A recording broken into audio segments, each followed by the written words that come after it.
Coming up today on Locked On Texas Tech, losing in Lavender, double embarrassing for Kansas State, and preparing for the Longhorns coming to Lubbock, possibly for the final time. Next on Locked On Texas Tech. You are Locked On Texas Tech, your daily podcast on the Texas Tech Red Raiders, part of the Locked On Podcast Network, your team every day. We're going to start this thing off right. Raider!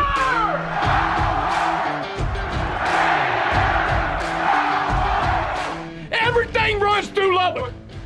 Great to have you along for the ride once again on Locked On Texas Tech on the Locked On Podcast Network. He's the only Chris Level. I'm Casey Cowan. Thanks for making us your first listen each day on YouTube or anywhere you get podcasts. Today's episode brought to you by LinkedIn Jobs. They'll help you find the qualified candidates you want to talk to faster. So post your job for free right now at linkedin.com/lockedoncollege. That's linkedin.com/lockedoncollege to post that job for free today with LinkedIn Jobs. Terms and conditions do apply. Chris, great to be back with you, kicking off another week, man. And before we get to looking ahead to what will kick off this week for Mark Adams and the Red Raiders, that's the Longhorns coming to your building. Spend a little time looking back to what you did on Saturday night, which was pick up another win over a ranked opponent in the Big 12. K-State comes to town, and Texas Tech was able to put together the recipe to come up with the W. Was not easy by any stretch and had to fend off a run in the final few minutes with some clutch baskets, free throw shooting, etc. It was really nice to see Texas Tech come out on top in front of a lively audience Saturday night in Lubbock. Yeah, you're just not real sure what you're going to get game in and game out. But I mean, the Red Raiders had been here before. I mean, this is a game that they played pretty well in. For the first half, but they had done so in Manhattan as well. I mean, the scores were close to the same at halftime, with Texas Tech leading, on Saturday, just like you were, I think, in Manhattan. And it's just all about finishing. And I think you really hit on it there. It was like guys like Lamar Washington, Demorion Williams, Jalen Tyson with a big tip in near the end of regulation. They made plays down the stretch, and that was the difference in this one because they just couldn't do that in Manhattan. If you go back to that game about 3 or 4 weeks ago in Manhattan, that game was 50-50 with about 7 minutes to go, and then I think you got outscored like 18-8 down the stretch. But this is one that you were able to generate enough offense and really able to close them out, and that's a really good team you just beat. It's a team that I think is like top 15 from a net ranking standpoint, and I think that they are they're like a 3 or 4 seed right now in the NCAA tournament bracket stuff, and so it's a legit quad one game. I think is what the NCAA tournament would or committee would view it as, and you were in a position to beat them twice, which is crazy, as many struggles as you had. And, Cowan, here's the thing. I wasn't sure until Saturday that Bacho wouldn't play. Also wasn't sure that Farhad would play. So that's kind of the deal with this team is that you're not – and like the game tonight, not real sure who's going to be available and who's not, which has been a huge part of the problem, I think, for this coaching staff and the team in general in finding some consistency. I thought it was really nice to see some of your foundational pieces like Davion Harmon and Kevin Obanor really come up with some of the bigger buckets down the stretch, Chris, because obviously, like you alluded to there in the first meeting with K-State and in some other ball games, you've been in positions to possibly pull off the improbable and get a win. We've seen, shots missed. We've seen free throws missed in some of those final few minutes, and it was nice to see those guys especially come on and knock some of those down this time. And I was talking with a Red Raider buddy after the game, and it's just the heights of frustration because you're so close and yet still so far away to being a team that resembles an NCAA tournament team because obviously night in and night out, Chris, in the Big 12 Conference, you've got a chance to knock off someone really good, right? I mean, whatever you do is going to be against someone that's probably a really good basketball team, whether it's K-State or Texas. But you're right there in some of those moments earlier in the year. You don't get over the hump there. You're right back there again on Saturday night, and you do get over the hump. So I think that kind of reflects, some intangibles and a little gut check answer, I guess I would say there for some of those guys. And Not that I've really had that question, because, I mean, you've seen it as close as anyone, and I feel like I've seen it as well. They've continued to fight, compete, and battle through this, slog of a Big 12 run.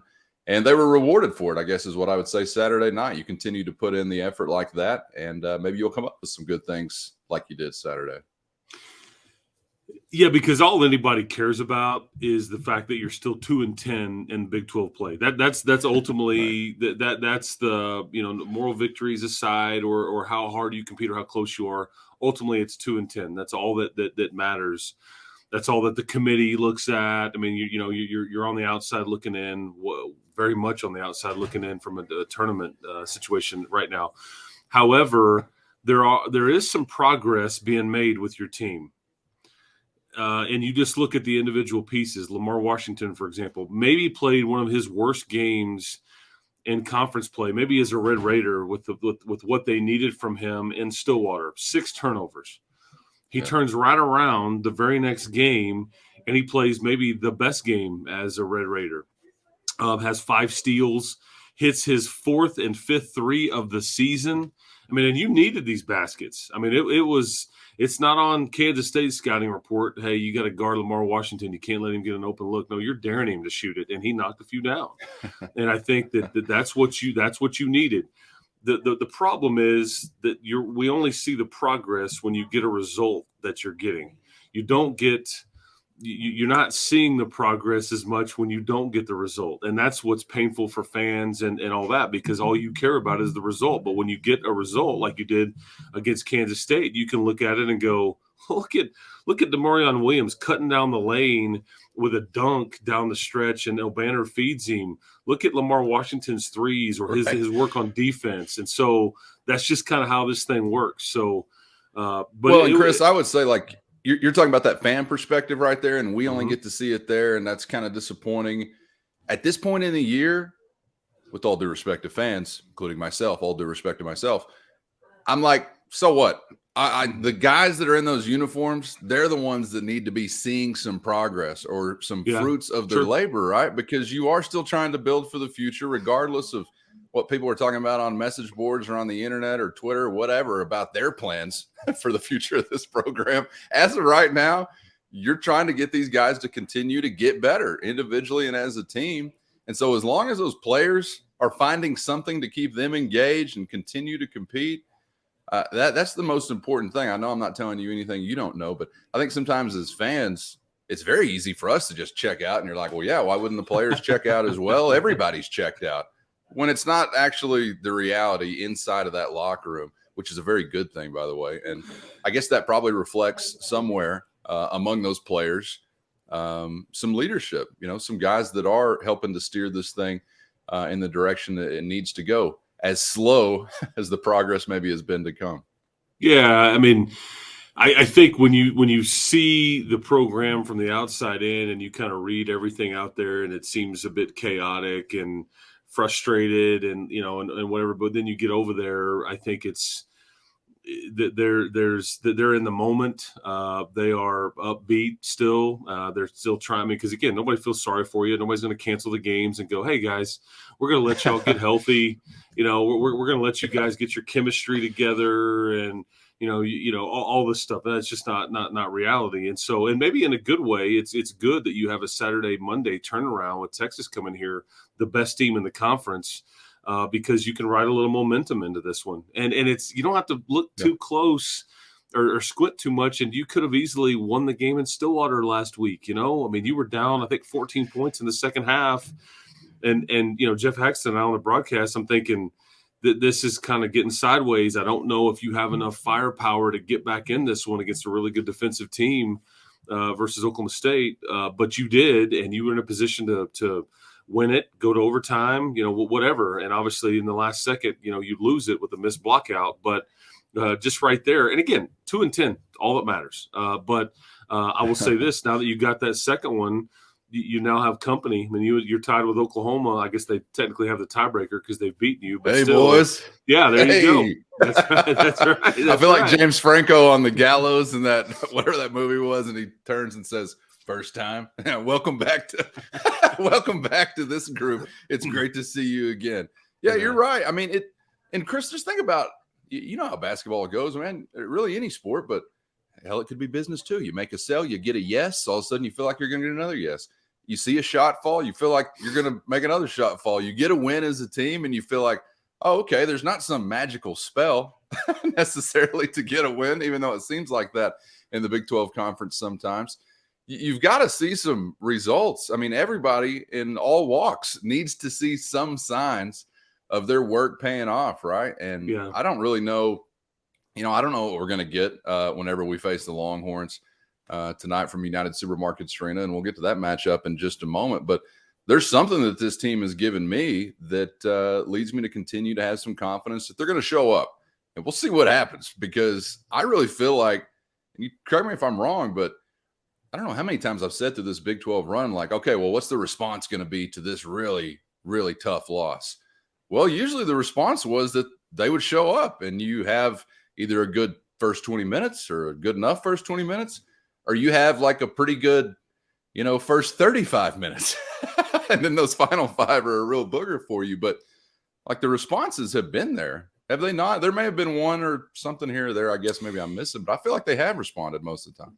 Yeah, the only game where you just kind of were worked was, the game in Ames, Iowa, that you were just really never in that one from beginning to end. I mean, maybe at the in the first, 4 to 5 minutes, you kind of hung around, but then Iowa State just kind of ran off and left you. But other than that, no, you've been in most of these games, have been in a position to win them, and it's just been about playing well in the second half. And that's what, you go to halftime the other day and you're up 33-26, and you're thinking, because it was 33-28 in Manhattan, and you're thinking, okay, been here before, but it's about, having a guy that can ring the bell down the stretch. And in this case, it was several. You didn't go to one guy.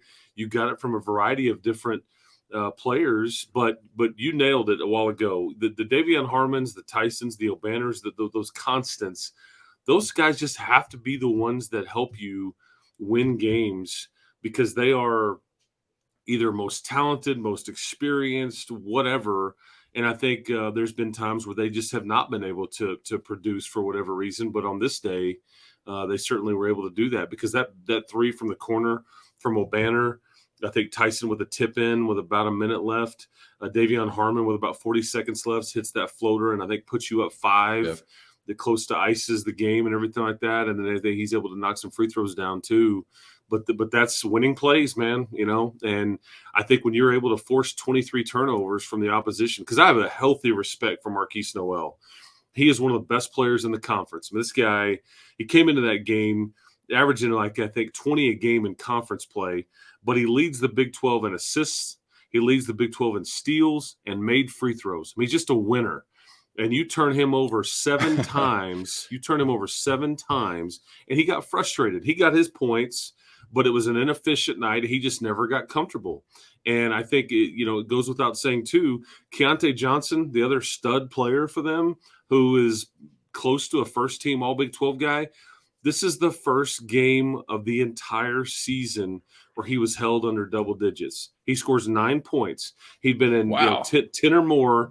So you look at that now, in 24 of 25 games, he scored in double digits. The lone exception was this past Saturday, and I think the Red Raiders defensively, that's where they won this game. We could talk about the offense and some of the things down the stretch, but it's defensively where they won this thing, and that needs to be the calling card. Yeah, K-State shot 35% from the field, 23% from beyond the arc for the game. You turned them over 23 by God times. That was a sight for sore eyes. So hopefully you're going to be able to replicate some of those things as you get back to business Monday night against the University of Texas. We're going to get to that matchup coming up in just a moment, and also what it might signify as far as future matchups, given now we know the departure date for UT and OU. So we'll get the Longhorns and Red Raiders coming up. But first, Chris, I wanted to ask you, because you mentioned the word health earlier, saying nobody's going to let you cancel a game and get healthy as a team. It was great to see Big Maple back in action. Farhad Zamak back on the floor. Was not necessarily a big impactful night, but as you're just trying to get a guy back in the mix, and seemingly it's been so precarious, the situation, to get him there and keep him there. was glad to see him there for, I think, like 22, 23 minutes for the Red Raiders on Saturday night. What was your read on Farhad Zamak?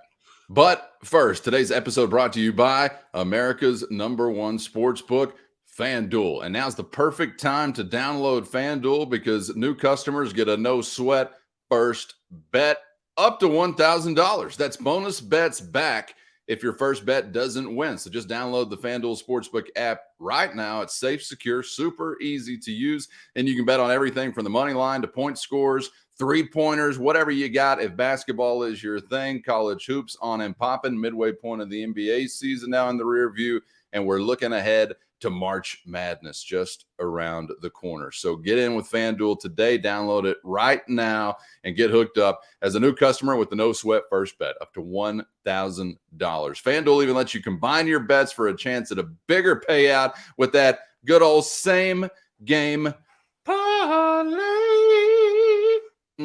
So don't miss the chance to get your no-sweat first bet up to $1,000 and bonus bets when you go to FanDuel.com/Locked On. That's FanDuel.com/Locked On to learn more and make every moment more with FanDuel, an official sports betting partner of the NBA.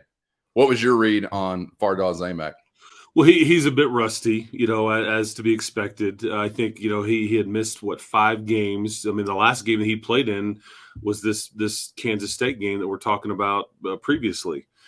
And so it's like he's played in 4 games this year, and 2 of them have been against Kansas State. Go figure. He's seen those unis twice, the poor son of a gun. That's right, the lavender. But the lavender, baby. I didn't know what this was going to look like if Bacho and Farhad couldn't go, because you would have been woefully undersized. And I think that he gave you enough minutes. And then the threat is there of his ability to score and just, and rebound and things like that, because his stat line isn't very impressive. And he ends up with 4 fouls in this game as he played with foul trouble kind of down the stretch. But I just think his presence alone helped you win that game for sure. Yes. I just would like to see, if you have Bacho because you're having to lean on Robert Jennings a bit, and he knocks down a jumper here and there. But he gets, he's a young kid, and it's just way in front of him right now. And you're just asking a lot of that kid. You need to be, rolling with Bacho and Farhad either together or separately, and let Robert Jennings kind of, grow up in the background. But you're having to lean on him right now. So we'll see what we get tonight. But they told us that Bacho kind of a lower leg injury. So I don't know if that's ankle, knee, whatever. But he's not wearing something a brace. New. Chris? That's a good question. I don't know. I know his knee had been bothering him a couple of weeks ago. Yeah, he's been a prize. It's like operation with him. Like just pick which part of the body. Yeah, I was always the guy when you go for that little bone, that little tiny funny bone. I always make the red nose light up. Yeah, I could never get that one with the tweezers in that game operation. But I just scared myself every time. I just frightened myself. Thank God I'm not a real doctor. In operation. Yeah. That's why I'm not a surgeon, and that's the only reason why I'm not a surgeon. Every other box I checked, it was just that steady hand and technical know-how to pull off a procedure like that. Word to McLovin. All right. Well, it was good to see Amac back in general. And I think you touched on it there. Like, it'll be really great when he can be a great player, but just his presence in some ways adds something, right? If you're the other team, if you're the Kansas State Essential Oils, which is their new team mascot when they wear those colors, if you're the Essential Oils, that Amac's out there.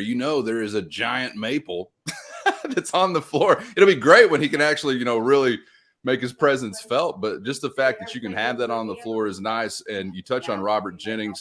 Was glad to see him mixing it up a little bit. He knocks down a free throw, makes a shot as well, collects 4 rebounds. I mean, these are important minutes for guys like that, obviously, as it relates to the future, either with this program or wherever. But just the presence of Amac back on the floor certainly does add something, and hopefully he'll continue to progress and maybe see a little bit more and more and more. What a frustrating year I'm sure it must be for Farhad Zamak as you really try to establish yourself on a different level of basketball here in the Big 12 Conference as compared to his previous stop and build your resume, right? But just almost no shot at it consistently. Maybe you can put something together. And I guess, Chris, since you're playing Big 12 basketball every night, anything you do, much like the team, is worth something. So if he can some hay here in these final games. It won't all be for naught, but I feel for the guy, even though I know he's very well compensated from a name, image, and likeness standpoint. It's not like he's just, in shackles here being forced to do this, but just up and down, man. It's almost like I feel like it'd be better if there's like, dude, you're done. Here's the injury. The injury's keeping you out. But you get a little taste, and it's like, damn it. Okay, now 2 steps back, and then you get another taste. So, yeah, it's a yo-yo. I really feel for the dude. Yeah, the yo-yo effect. Yeah. Yeah, and again, where we go from here, I'm not real sure. Don't know if he'll be too sore to be able to play tonight, or maybe there's no ill effects from playing on it. Don't know when Pop Isaacs will be back, although it could be fairly soon. So we'll just kind of have to see. But again, the schedule doesn't get any easier. I mean, Texas tonight, then you go to Morgantown, which is a place that you just never.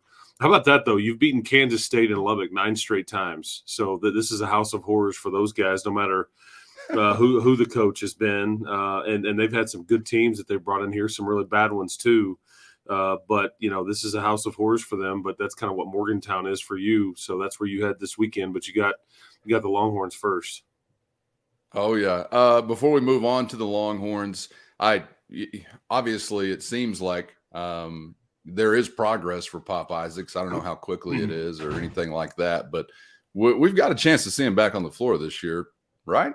I would think so. Yes. Okay. Yeah, I would think so. Because we're running out of time. I mean, we're getting close to it here, but you are. I mean, you're technically your season is on paper anyway. It's you've got less than a month. I mean, I think you play at the way the standings are right now. You're going to play that Wednesday of the Big 12 tournament, which I think is March the 8th or the 9th, one of those 2 dates. And then you would have to win that game to advance, because right now you're on in all tournament scenarios, you're on the outside looking in. You're barely 500. And I think you avoided dropping below 500 by beating Kansas State overall, and obviously 2-10 in the league. So you're going to have to hurry and win a lot more than you lose down the stretch to put yourself in any kind of postseason conversation, whether it be NIT. The tricky thing is, though, is I mentioned the quad 1 games and things like that. Almost every game you have going forward is close to or is a quad 1 game. So you will they count more than others as far as the data goes, but you've got to accumulate enough of those more than you lose for it to even matter, if that makes sense. You can't win a bunch of quad 1 games and you be below 500 and then get a tournament bid. It's just not how it goes. So we'll see. And that will be the process, Chris, that leads me to totally reverse my stance on expanding the NCAA tournament, because we should have been in. If we go down that path, as long as it affects my personal interests in a positive way, of course I'm all for expansion. I think the record reflected that clearly all along. Go check that episode if you want to fact check me on that. All right, let's move on to what is coming up next for Mark Adams and the Red Raiders. It is the Longhorns. And Chris, I know that there is a big part of this blood feud, at least as it pertains to recent history, that is not going to be in the mix, obviously, in their head coach. But we've been yelling UT well before Chris Beard was ever the HC in West Texas. So I think there'll be still plenty of frothing at the mouth at United Supermarkets Arena. And, man, I'm looking forward to this one. You have a huge challenge, to say the least, as it pertains to the Longhorns, who are doing so many things well right now. But what do you see them really doing well? What stands out to you about Texas coming into this one? But first, today's episode brought to you by Built Bar. You're looking for a delicious treat, but you're not looking for all the fat, all the calories. I got what you need. It's Built Bar. What makes them so good? For starters, covered in 100% real chocolate. You got it. Real chocolate. And they come in unbelievably delicious flavors like churro, peanut butter brownie, or coconut almond. Not sure how they do it, but they taste like a candy bar while maintaining amazing macros. And what's even better, they're good for you. Only 130 calories and 4 grams of sugar with a whopping 17 grams of protein. Even better now, not only can you get them at BuiltBar.com, but you can get them at your nearest Walmart, your nearest Sam's Club. Get there today and get in on something that tastes great and is great for you. You can thank me later after you've tried your first Built Bar. What do you see them really doing well? What stands out to you about Texas coming into this one? They're balanced. They're old. I think Vegas has you as about a 3.5 point underdog. So Vegas expects a semi-close game, obviously. And, because Vegas had you as a 1.5 point underdog on Saturday. And again, at face value, you're looking at with the way you've been playing and you're kind of undermanned. You're like, man, you could get run out of here, but, hadn't happened yet. And so Vegas expects a close one. They're just, I think when you have guys like Marcus Carr, Sabari Rice, Tyrese Hunter, they just have it's just guard play, and then they've got enough pieces on the wing that it's just they're well balanced. What was weird is that whenever their turmoil happened, when the stuff happened with Chris and Rodney Terry gets moved into the head coaching, I think they kind of had an identity crisis of sorts, because if you remember, Kansas State went into Austin at one point, and I think it scored like 116 points. And so you just wondered if they were going to play defense like that Beard would have preferred and that was preaching and all that. And I think they've kind of gotten back to that, guarding and doing all those things, because, it could have gone off the rails at some points when all that stuff was going on. But they've been impressive. They're the most impressive team to this point in the league. Just because they've won enough road games. They've just, and keep in mind, this is now Pop was playing, mind you, but this is a game that you lost in Austin 72-70. And this is one of the best teams in the country. I mean, they are a 1 or a 2 seed, depending on where you look at, and you took them to the wire in their building. And I think, again, Pop was a big part of that. So don't misunderstand what I'm saying in that he was able to score from the perimeter quite a bit in that game and kept you in it, and you just couldn't quite make enough down the stretch. But you had a lead for the bulk of that game. But once Texas got over the hump, you just could never get it back. But they're well coached. They're old. This is a mature team that's dealt with a lot. Calvin, we need to understand here, this could be, I don't think it will be, but it theoretically could be the last time Texas plays basketball here too, just because you don't know, now that we know that Oklahoma and Texas are not in this league next year, we don't know the basketball schedule. They're saying 18 games. Well, if you play everybody twice, that's 26 possible games that you would play, and you're not going to play that many. And so some of these schools you're only going to play the one time. And is that going to be in Lubbock, or is that going to be in Austin, or are you going to get a home and home next year? We simply don't know that. So I would if you want to show up tonight and go boo the burnt orange, tonight I would make sure it counts. Yeah, really get your money's worth. Wise words from Chris Level. Really get your money's worth tonight. You heard him, Red Raiders. Really get your money's worth tonight. Yeah, I don't. From a football, as far as the exit is concerned and future matchups, I know everybody likes to pussyfoot around with their football schedule so much. There's so many hurdles to overcome to try to get non-conference matchups that are interesting or whatever with in-state programs, Aggies, Longhorns, whoever it may be. Basketball-wise, Chris, I feel like this since the Aggies left the league, there's no reason whatsoever why you shouldn't be dancing with some of these guys outside of the conference play. And I know that you've got a hell of a run to making the Big 12. I know there are still things to consider as far as it relates to that, but with so many games played, to me, that feels like a no-brainer, but I'm also just a local yokel that doesn't make decisions for a university's athletics departments, and these guys are apparently very proud individuals, like to the point where they're so proud they won't even line up against another team here in the state. Correct. Whether that was Aggie Longhorn separation for a period of time, or now Aggie Longhorn separation from the rest of us for a period of time. Football is one thing, even though I'm laughing at excuses there, but I just know how deeply rooted those excuses are. Basketball is a whole nother deal, man. I do not know why you would not continue to get these games on your schedule, or at least try to do everything you could to get them on your schedule. You would have interest. They won't. I think, and like you go back, how much sense does it make that you've had the Big 12 SEC Challenge for a decade? And the Aggies have played, I don't think they've played Texas or Texas Tech or Baylor or TCU for that matter. I know it's not been Texas or Texas Tech. Aggies haven't played one of them at all. That just makes zero sense to me, but it's because I think that's either the Aggies or the SEC's preference. So I just don't think you're going to get any kind of matchup with them non-conference wise going forward. I think that there's been talks a couple of years ago. I think there was a group that was trying to host some December games at Dickies Arena in Fort Worth, some neutral site games, and I think that they were trying to get A&M and Texas Tech to play a neutral site game in Fort Worth there, which I think would have been very well attended. But it just, I think for whatever reason, the deal just kind of fell apart. I'm not exactly sure why that was. I think you definitely had interest. So either the group putting it together couldn't make it all work, or A&M wasn't interested, or whatever. But I knew that that idea was brought to Texas Tech in a kind of an early December neutral site basketball game, and it didn't happen. So again, I agree with you. There's no reason why you shouldn't. Baseball, basketball, those are easy to get done if there is interest there. I just don't think on their side of it they're going to have any interest in playing you. And maybe I'm wrong. We'll see. And that may come down to who's coaching the program, and all those kinds of things. But Sure. But yeah, because that's the next thing in Big 12 business.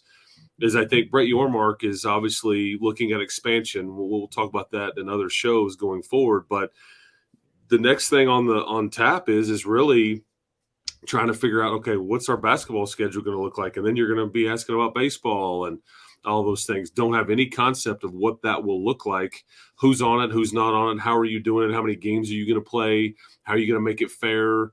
And all those things. Because, I mean, that, here we are in mid-February. I mean, this is something that now – you've got to have a conference schedule that will actually start to take place at the end of this year. So we don't have just that much time to kind of figure some of that stuff out.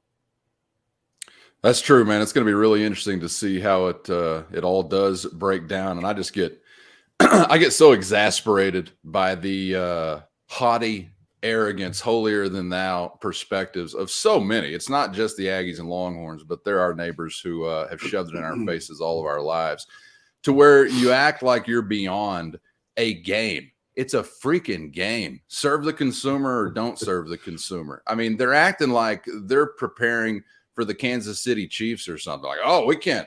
You want us to play the lowly Big 12 where we never won? We're so well beyond that now. We're so beyond that. We're sucking in the SEC. Look at us. I mean, give me a freaking break. I don't know that there's ever any bridge to actually mend those things and get back together. But just think how lost we are, where in a state like the state of Texas, you can't get these programs to dance on whatever field of competition they're in, serving the best you can those consumers in your state. No, concern yourself with Vanderbilt. Get out there to Nashville and play them or something, I guess. All right, before we're out of here, Chris, I wanted to get back to the game for just a second because I wanted to ask you about this lineup, man, because it was a really interesting one we saw, starting lineup, really interesting one we saw against K-State with Kermit Walton again. We saw Harmon. We saw Elijah Fisher, Tyson, Obanor. I mean, you win the game, so do you not tinker with it if it ain't broke? Or what do you expect? And what did you make? Like, how did it come to be that we saw Elijah Fisher there Saturday? I think, it was Lamar Washington that didn't start, and it was Elijah Fisher that was I think that played in the. I think I'm right there. Yeah, that's right. Yeah, because as I mentioned, Lamar he didn't play well at all in Stillwater, and I think they had kind of gone that way for a few games with him in the starting lineup, just kind of going small. But yeah, Elijah Fisher is just one of those guys that is he a wing? Is he a guard? Is he a forward? I mean, I think he can do a variety of different things. And he actually did play well in Stillwater. So I think you're trying to reward the young fella. But, like, as far as tonight goes, palms up, man. I have no idea what they'll do. Because, one, I think if Farhad is able or Bacho is able, I would guess one of those guys belongs in the starting lineup to compete with the size of Texas with Timmy Allen and Bishop and Dessou and those different guys that they've got to compete with. So, but again, it's an unknown because I'm not real sure who's available. And that's the tricky part, which again goes back to the very beginning of this conversation. That's been one of the main issues with this team, because if you think about it, I talked to Steve Green about this before the game on Saturday. One of the assistants, because they know that their offense looks stagnant at times. They're trying to figure out ways to do it, but that's been part of the issue is we want to run certain things when certain guys are available, and when they're not available, we kind of have to morph and change and all that. And that's been a constant, unfortunately, over the last 2 to 4 weeks on who's in, who's out, who's 100%, who can we really lean on. And that's why it just looks like they looked a bit disjointed at times, or that's part of it. They're trying to get the ball out of Davion Harmon's hands at times as well, because far too often he just ends up dribbling it out and then throws something up at the end of a shot clock. That happened a couple of times on Saturday, but you survived that. And so that's just part of it on the starting lineup, is just not really knowing who's available. And you're trying to come up with any kind of thing you can, just pushing whatever buttons may work and reward guys. I mean, again, Lamar didn't play well. Elijah did. So let's switch it. So let's see what we get. Now, if we're going by that, Lamar should start tonight. Well, I didn't really consider that exactly, like the most recent result for those two individuals. That's probably just, I mean, that's the simplest explanation. So that's probably what it was rooted in. But I was trying to come up with something in my head about, well, I wonder if they're really wanting Washington. They're wanting something in reserve. Like, we got to have somebody that's some kind of spark off the bench. So let's try and keep Washington maybe. And I shouldn't say keep, let's put him in that role. But it probably just makes more sense. Like you're saying, like, hey, it was a rough time out that time for Washington, better time out for Fisher. We'll make this move. But I was kind of sitting here looking at the stats before the show and thinking, man, without Washington there on the bench again, it's just pretty light pickings as far as your bench production would have been way down. Concerned. I agree. Oh yeah. Yeah. We'll see what they come up with for the Longhorns from the USA. And remember the wise words, get your money's worth. All right. Frothing at this is 8:00 tip. We got all day to get lathered up here west of the 100th meridian, where it's really going down. Chris, enjoy hoops tonight from the USA. We'll be back tomorrow to break it all down for better or worse, man. Thanks for the insights and the time as always. Keep hope alive, man. Appreciate it. We'll talk to you tomorrow. You got it. Hope to see you guys again tomorrow on Locked On Texas Tech. Thanks for making us your first listen on YouTube or anywhere you get podcasts. And we hope you'll check out Locked On College Basketball on the Locked On Podcast Network for your second listen. It's your one-stop college hoops shop right here on the Locked On Podcast Network. That's Locked On College Basketball for your second listen on YouTube or anywhere you get podcasts. For Chris Level, I'm Casey Cowan. Thanks for joining us today. We'll see you for the next one on Locked On Texas Tech.